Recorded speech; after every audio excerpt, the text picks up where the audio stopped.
So the idea is that from any of the .NET languages that are compiled into .NET Assemblies, they get loaded into the CLR and they're able to understand each other. Ooh, I forgot one important language. How'd you let me forget this, Jason? F#. That's another .NET language that Microsoft produces. So we write our code in a text file. We tell the respective compiler to compile it. We get a .NET assembly out of it, and we load the .NET assembly into the CLR. .NET assemblies contain something called IL.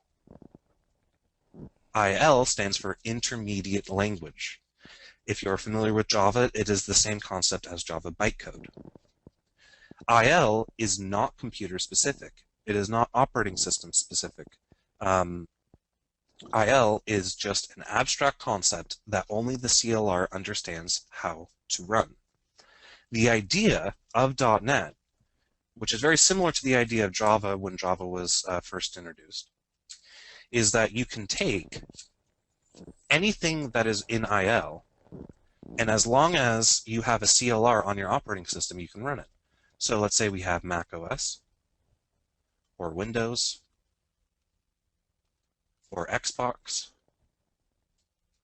or Windows Phone, or Linux.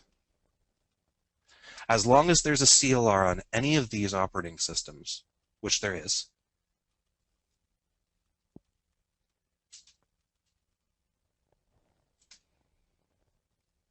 some more restricted than others, we can take anything that's in IL and we can run it on them.